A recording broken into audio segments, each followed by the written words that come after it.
My name's Marcus Riley, 48 years old, and I've spent the last 24 years hauling freight across America's highways. Not exactly the life I'd dreamed of as a kid, but it kept the bills paid and gave Sarah everything she said she wanted. I'd been ignoring that pressure in my chest for weeks. Just stress, I told myself. Just too many energy drinks and not enough sleep. Until that morning outside Kansas City, when the pain brought me to my knees.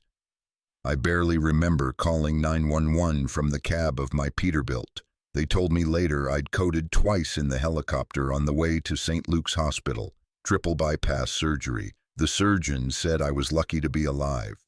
2 days later, I woke up feeling like I'd been hit by my own 18-wheeler. Tubes everywhere, machines beeping, and a nurse telling me to take it easy. The first thing I did was reach for my phone. One message from Sarah, just one after I'd nearly died. It was a screenshot of our joint savings account, balance $0. Below it, she'd written, "I moved everything somewhere safe. We need to talk when you're better. $73,846. Every penny I'd saved over 2 decades of living in truck stops and sleeping in my cab. Gone. I stared at that screen until my eyes burned. The heart monitor started beeping faster, and the nurse rushed in, told me I needed to stay calm. My wife had cleaned out our accounts while I was fighting for my life, and I was supposed to stay calm. I typed out a long message, deleted it, typed another, deleted that too. Finally, I just sent, "Okay." The doctor came by that afternoon, a young woman who looked like she hadn't slept in days. "Mr. Riley, you've been through significant trauma. You need at least 8 weeks of recovery. No driving, minimal stress. Do you have someone to help you at home?" "Yeah," I lied. "I'm all set." That night I called my sister Grace. She lived 40 minutes away in Blue Springs, Missouri.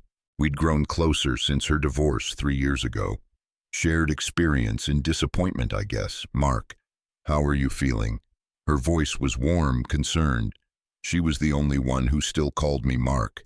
"I need a favor, Grace. Can I stay with you for a while?" "Of course. When are they releasing you tomorrow?" "And Grace, don't tell Sarah." There was a long pause. "Mark, what's going on? I'll explain when I see you. I met Sarah at a truck stop diner in Oklahoma 12 years ago. She was working the night shift, pouring coffee for lonely drivers and pretending to laugh at their tired jokes. I was different," she said later. "I actually listened when she talked about her dreams of going back to school, of doing something more with her life." We got married 8 months later. Small ceremony, just family and a few friends. She moved into my apartment in Independence, and for a while things were good. She got her real estate license while I was on the road. I'd call her every night from whatever rest stop I'd reached, and we'd talk until one of us fell asleep. But somewhere along the way, the calls got shorter. The "I love yous" became automatic, reflexive. She started complaining about my absences, then stopped complaining altogether, which was somehow worse. She'd throw herself into her work, staying late at showings, weekend open houses. I told myself it was good she had a career she loved. The money was always a thing with us. I made good money. Owner-operators can pull in 6 figures if they're smart about it, but Sarah spent it as fast as I earned it. House renovations, new cars every few years, vacations with her sister while I was working. I didn't mind mostly. What was the point of making money if not to make her happy? But I'd started that savings account 5 years ago. My just-in-case fund, I called it. In case the truck broke down, in case I got sick, in case. Looks like in case had arrived. Grace picked me up from the hospital in her minivan, same one she'd gotten in the divorce. She looked at me hard when I climbed in, moving like an old man. "You look like hell," she said. "Feel worse." She drove in silence for a while, then, "Sarah doesn't know you're getting out today. Sarah doesn't know a lot of things." At Grace's house, a tidy ranch in a quiet subdivision, she helped me into the guest room. It smelled like lavender and fabric softener, normal smells. Safe smells. "Now," she said, sitting on the edge of the bed, "tell me everything." So I did. The money, the message, the fact that my wife of 12 years had sent me exactly one text while I was in the ICU. Grace's face got tighter with every word. "That bitch," she said when I finished. Grace didn't swear often. "Sorry, but Mark, that's financial abuse. You could press charges. With what proof it was a joint account? She had every right to access it while you were unconscious, fighting for your life." I shrugged, then winced. Everything hurt. "I just need to rest for a few days. Figure out what to do." Grace stood up. "I'll make some soup. And Mark, I'm calling Tom Hartley. Remember him from church? He's a lawyer now, family law." "Grace, no arguments. You need help." 3 days into my stay at Grace's, I finally turned on my phone again. 14 missed calls from Sarah. 23 texts escalating from concerned to angry to frantic. "Where are you? The hospital said you checked out. Marcus, this is ridiculous. I'm calling the police if you don't respond. I know you're reading these."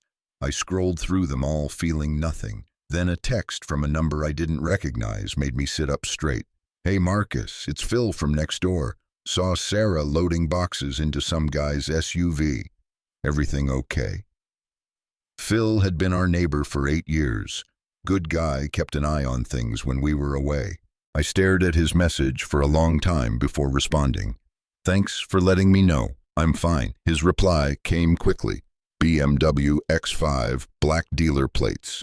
Guy looked familiar but can't place him. Want me to get the plate number if he comes back? If you can. Appreciate it, Phil." Grace found me still staring at my phone an hour later. "You need to eat something," she said, setting down a tray with soup and crackers. "She's already moving on," I said. "Not even 2 weeks." Grace sat down beside me. "Or she's been moved on. Mark, healthy wives don't clean out bank accounts when their husbands are in the ICU. That afternoon, Tom Hartley came by. He was younger than I remembered, but sharp. Took notes while I talked, asked careful questions. First thing he said when I finished, "We need to document everything. Every text, every call you've missed, every financial record you can access. Second, we need to know where that money went." She said she moved it somewhere safe. "Safe from what?" "Safe from who?" Tom shook his head. "In my experience, when spouses start moving money around secretly, they're either planning something or hiding something, sometimes both. So what do I do?" "For now, rest. Recover. Don't contact her directly. Everything goes through me. And Marcus," he looked at me seriously, "start checking your other accounts, all of them." That night, I sat up with my laptop going through every financial account I could remember. Credit cards, the business account for my LLC, my old 401k, from when I'd driven for a company before buying my own truck. Everything looked normal until I got to an old savings account at a credit union I'd used years ago. I'd forgotten it existed, maybe had $500 in it last time I'd checked years ago. Balance $74,392.46. I stared at the screen. That was our savings plus $500. She hadn't stolen it. She'd moved it. But why? And why? "There, this changes things," Tom said, the next morning looking at my laptop screen. "She didn't steal from you, technically, but she didn't tell me where it was. Let me think she'd taken everything, which could be seen as emotional abuse or it could be spun as her trying to protect joint assets. The question is, protect them from what I thought about Phil's text about the boxes and the BMW. Maybe from whoever she's planning to run off with." Tom made a note. "We need more information. Can you access phone records, credit card statements?" "Everything's online. I have the passwords." "Good. Print everything from the last 6 months. Look for patterns, unusual charges, repeated phone numbers, anything that seems off." I spent the next 3 days doing exactly that, despite Grace's protests that I should be resting. What I found made my chest hurt worse than the surgery had. Hotel charges in Kansas City when she'd said she was at a real estate conference in Des Moines. Restaurant bills for 2 at places I'd never been. A charge for lingerie from a store she'd told me was overpriced and tacky when I'd suggested we shop there for our anniversary. But it was the phone records that really told the story. One number appeared over and over, hundreds of texts, hours of calls, all while I was on the road. I Googled the number. Richard Sawyer Luxury Motors, the BMW dealership where we'd bought Sarah's car 2 years ago. Son of a bitch, I muttered. Grace looked over my shoulder. Is that the guy who sold us her car? He sent her flowers afterward to thank her for her business. I thought it was just good customer service. The next morning, Tom called with news. I've filed the divorce papers. Given the circumstances, your medical condition, the financial manipulation, the evidence of infidelity, we're asking for a favorable division of assets. What about the house? When did you buy it? 7 years ago. But I refinanced it last year, put it in my name only. Sarah's credit was shot from her shopping habits, and I got a better rate solo. Tom actually laughed. Marcus, that might be the luckiest financial decision you've ever made. The house is yours, clear and simple. She's going to fight that. Let her try. Focus on getting better. Let me handle Sarah. 2 weeks after the surgery, Sarah showed up at Grace's house. I was in the backyard doing the walking exercises the physical therapist had prescribed when I heard her voice. I know he's here, Grace. I'm his wife. I have a right to see him. You lost that right when you cleaned out his bank account while he was dying, Grace replied, steel in her voice. I was protecting our money. Marcus doesn't understand. Understand what? I stepped around the side of the house, moving slowly but steadily. Sarah froze. She looked different. New haircut, expensive-looking dress I'd never seen before. She'd lost weight. Marcus, her voice cracked. You look like I had a heart attack. Yeah, that happens. We need to talk. Alone. Grace stepped forward, but I held up a hand. It's okay, Grace. We can talk out here, in the open. Sarah's eyes darted between us. I got the divorce papers. Good, good. That's all you have to say. 12 years, Marcus. Doesn't that mean anything? It meant something when I was coding on a helicopter. Where were you then, Sarah, moving money around? Or were you with Richard? Her face went white. I don't know what you BMW X5 black dealer plates. Ring a bell. She lifted her chin, defiant now. You were never home, 20 days a month on the road. What was I supposed to do? Not screw the car salesman would have been a start. It's not like that. Richard understands me. He's building a business, has ambition. And I don't. You drive a truck, Marcus. You'll always drive a truck. I wanted more. You wanted more, I repeated. So you took everything I'd saved and moved it to an account you knew I'd forgotten about. Why not just take it all? She looked away. I'm not a thief. No, you're just a cheater who wanted to torture me a little first. Make me think I'd lost everything. I was angry. She exploded. You refinanced our house without telling me, cut me out completely because your credit was garbage from buying crap we didn't need. We stood there 20 feet apart, 20 years of resentment filling the space between us. Finally, Sarah said quietly, I'll agree to the divorce, but I want half of everything, including the house. Good luck with that, I said, and turned to go back inside. Marcus. Her voice stopped me. For what it's worth, I never wanted it to end like this. I looked back at her. Yes, you did. You just wanted me to be the bad guy. Tom called 2 days later with interesting news. Sarah's lawyer reached out. They're willing to negotiate. What changed? My guess. They've realized how bad this looks. Wife empties accounts while husband's in ICU, documented affair. Husband has sole ownership of the house. She's got very little leverage. So what are they offering? She'll take her car, her personal belongings, and $30,000 from the savings. No claim on the house, your truck, or your business. $30,000 for 12 years. That's what she thinks it was worth. It's not about worth, Marcus. It's about getting free. What do you think I thought about the medical bills coming my way, the recovery time I'd need, the fact that I couldn't drive for at least another month? Can we counter at 20? We can counter at whatever you want. While Tom handled negotiations, I focused on recovery and research. Grace's daughter Emma helped me dig deeper into Sarah and Richard's relationship. Emma was a computer whiz, could find anything online. "Look at this," she said one evening, showing me her laptop. "Richard Sawyer's dealership. It's hemorrhaging money, 3 bad quarters in a row, so check this out." She pulled up another screen. Sarah's been listed as a sales associate there for the last 4 months. But she never quit her real estate job. She's working 2 jobs. Or she's on the payroll for other reasons. Look at her commission statements. The numbers were insane.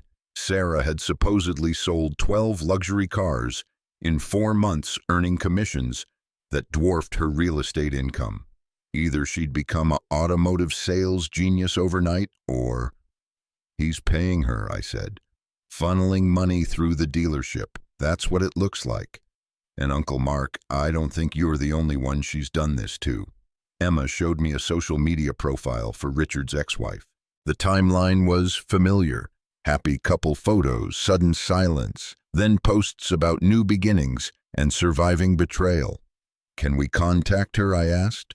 "Already did. She's willing to talk." Meeting Lauren Sawyer was enlightening. We sat in a coffee shop in Independence, and she laid out a pattern I should have seen coming.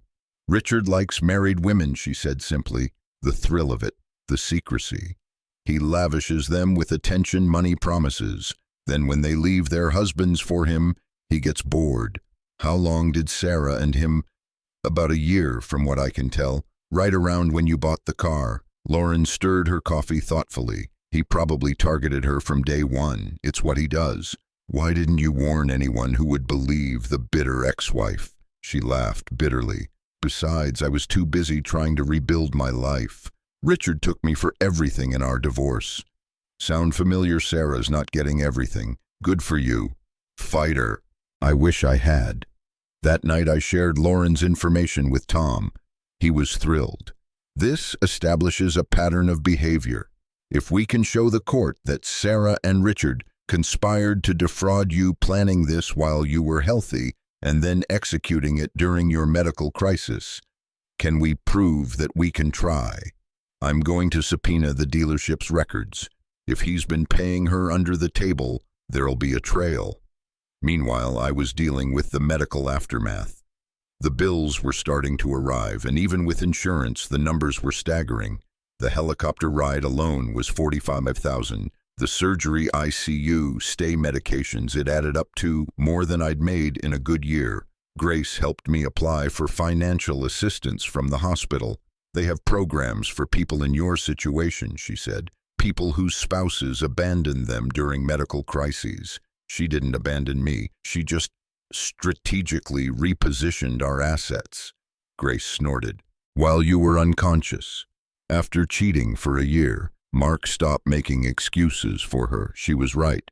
I'd spent so many years justifying Sarah's behavior, explaining away her spending, her complaints, her growing distance. It was habit now. My phone rang. Unknown number, Marcus. "This is Richard Sawyer." I almost hung up. Instead, I said, "What do you want to talk?" "Man to man. This has all gotten out of hand." "You mean sleeping with my wife while I was dying?" "Yeah, I'd say that's out of hand. Look, I understand you're angry, but Sarah and I are in love. Fighting this divorce is only going to hurt everyone. What's it going to take to make this go away? Are you trying to buy me off? I'm trying to find a solution that works for everyone." I laughed, which hurt my chest. "Here's a solution. Sarah gets what she's legally entitled to, and not a penny more. You two can ride off into the sunset in one of your unsold BMWs. How's that?" "You're making a mistake, Marcus. I have resources, and I have a lawyer. Talk to him." I hung up. 10 minutes later, Tom called. "Did Richard Sawyer just try to bribe you?" "I think so." "Outstanding. Keep recording these calls. We're building quite a case." The divorce mediation was scheduled for a Tuesday morning, 6 weeks after my surgery. I could walk normally now, though I still tired easily. Tom had prepared me for what to expect, but seeing Sarah and Richard together was harder than I'd anticipated. They sat close, his hand on her back. She wore a suit I'd never seen, jewelry I hadn't bought. The transformation was complete. She'd become someone else entirely. "Let's keep this simple," their lawyer began. "My clients are prepared to accept the following: Ms. Riley receives her vehicle, personal belongings, and $25,000 from the joint assets. In return, she relinquishes all claims to the marital home and Mr. Riley's business assets. Ms. Riley. Tom raised an eyebrow. She's still Mrs. Riley until the divorce is finalized. And that offer is insulting considering the circumstances. What circumstances? Their lawyer looked genuinely puzzled. Tom smiled. It wasn't a nice smile. The systematic financial manipulation of my client during a medical crisis. The documented affair with Mr. Sawyer spanning at least 12 months. The suspicious employment arrangement at Sawyer Luxury Motors. Richard shifted in his seat. Sarah kept her eyes on the table. Furthermore, Tom continued, we have evidence that Ms. Riley moved marital assets not to protect them, as she claimed, but to create financial hardship for my client during his recovery. This constitutes financial abuse under Missouri law. That's ridiculous, Sarah snapped. I put the money where it would be safe. In an account my client hadn't accessed in 5 years. One you knew he'd forgotten about. Tom pulled out bank statements. Interesting choice. Almost like you wanted him to suffer, to panic, to think he'd lost everything while recovering from life-saving surgery. The mediator, an older woman named Judge Chen, reviewed the documents. Mrs. Riley, can you explain your reasoning? Sarah looked at Richard, then back at the judge. I was protecting our assets. From whom? From, I don't know, medical bills, creditors. Your husband has excellent insurance. There were no creditors. Try again, Sarah's lawyer whispered urgently in her ear. Finally, she said, I was emotional. I made a rash decision. While your husband was in the ICU, I wasn't thinking clearly. Judge Chen turned to me. Mr. Riley, what are you seeking? I looked at Sarah, really looked at her for the first time in weeks. She seemed smaller, somehow diminished. I want to keep my house and my business. She can have her car and $15,000. That's more than fair, considering what she put me through. That's nothing, Sarah exploded. 12 years of marriage and you're offering me $15,000. You had 12 years to build your own career, I said quietly. You chose to spend that time spending what I earned and planning your exit with him. I nodded at Richard. 15,000 is generous. Richard leaned forward. This is insulting. Sarah deserves Mr. Sawyer. Judge Chen interrupted. You're not a party to this divorce. Please remain quiet or leave. He's my support, Sarah said. He's your affair partner who's been funneling money through his failing business to pay your girlfriend. Yes, we know about that too, Tom said, producing more documents. Would you like us to involve the IRS in this discussion? The room went very quiet. Finally, Sarah's lawyer said, we need a moment to confer. They stepped out. Through the glass door, I could see Sarah and Richard arguing, their lawyer trying to mediate. You did good, Tom said quietly. Stay strong. When they returned, Sarah looked defeated. 20,000, she said, and I keep my engagement ring. I almost laughed. The engagement ring I'd bought her 12 years ago was worth maybe $3,000. The rings on her fingers now were worth 10 times that. Deal, I said. The divorce was finalized 2 weeks later. Sarah didn't show up for the final hearing. Her lawyer appeared alone, papers signed, looking relieved to be done with the case. Outside the courthouse, Tom shook my hand. You did well, Marcus. Not many men in your position would have fought like you did. I didn't have a choice. You always have a choice. You chose to stand up for yourself. I drove myself home for the first time since the heart attack. The doctor had finally cleared me for light driving, though I couldn't return to trucking for another month. The house felt different, emptier, but somehow cleaner. Sarah had taken her things while I was at Grace's. All that remained were gaps where furniture had been, lighter patches on walls where her pictures had hung. I walked through each room, remembering. The kitchen where we'd cooked together those first years. The living room where we'd watched movies, her feet in my lap. The bedroom where we'd slowly become strangers. My phone buzzed, a text from Phil next door. Saw the moving truck last week. You doing okay getting there? I replied. Thanks for keeping an eye out. Anytime. Beers on me when you're feeling up to it. That evening, Grace and Emma came by with dinner and a bottle of wine. To new beginnings, Grace toasted. To surviving, I countered. Emma raised her glass of soda. To Uncle Mark growing a spine. We all laughed at that. So what now? Grace asked as we ate. Back to trucking eventually, but I've been thinking about scaling back. Maybe local routes only. Home every night. That's a big change. Yeah, well, dying has a way of making you reconsider things. Emma pulled out her phone. Speaking of reconsidering, you need to see this. She showed me a social media post from Lauren Sawyer. It was a news article, luxury auto dealership files for bankruptcy. Owner under investigation for financial fraud. Karma, Grace said simply. I thought about Sarah, wondered how she was handling her sugar daddy's financial collapse. Then I realized I didn't care. Not anymore. 6 months later, I was back in my truck, but everything was different. I'd sold the Peterbilt and bought a smaller Freightliner, perfect for regional runs. Home every night by 7 weekends free. The pay was less, but the life was more. The house had been transformed too. I'd hired contractors to renovate, turning Sarah's craft room into a home gym for my cardiac rehab.